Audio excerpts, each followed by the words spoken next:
गुड़िया से खेलने और हंसने मुस्कुराने की उम्र में ये नन्ही कली हड्डियों और फेफड़ों के आर्जे में मुब्तला हो गई। रावलपिंडी की 10 साला कोसर के मर्ज ने उसके चेहरे पर उदासियां बिखेर दी हैं। इलाज के लिए वसाइल की कमी ने उम्मीद के तमाम चिराग भी गुल कर दिए। गुड़िया से खेलना अच्छा लगता है, मैं जल्दी जल्दी ठीक हो जाऊं। नन्ही परी की तकलीफ बाप को भी बेचैन किए हुए है। दिहाड़ीदार ये मजदूर बाप इलाज तो दरकिनार, सिर्फ 2 वक्त की रोटी भी बामुश्किल पूरी कर रहा है। दिन के 300-400 रुपए मुश्किल से कमाते हैं, इसमें मुश्किल गुजारा होता है। मैं कहता हूँ कि जल्द से जल्द ठीक हो जाए और ये अपनी पढ़ाई की तरफ चली जाए ताकि पढ़ लिख के कुछ बन जाए। हड्डियों की बीमारी ने कोसर के ख्वाब भी चकनाचूर कर दिए। किताब का साथ छूट गया और कोसर को पढ़ लिख कर कुछ बनने का ख्वाब अधूरा रहने का डर है। क्लास में पढ़ती हूँ, अब मैं बीमार हो गई हूँ, इसीलिए मैं नहीं चाहती। जब मैं ठीक हो जाऊंगी फिर मैं जाऊंगी। मुखलिक बीमारी ने इस गली से तमाम खुशियाँ छीन ली। बर वक्त इलाज ही अब कोसर को जिंदगी जीने की उम्मीद दिला सकता है।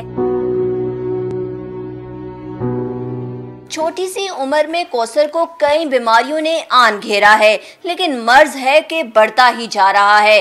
दर्द दिल रखने वाले लोग चाहें तो इस नन्ही सी परी की आंखों में उम्मीद के चिराग फिर से रोशन कर सकते हैं। कैमरामैन बिलाल खान के साथ वजिया हनी, डॉन न्यूज़, रावलपिंडी।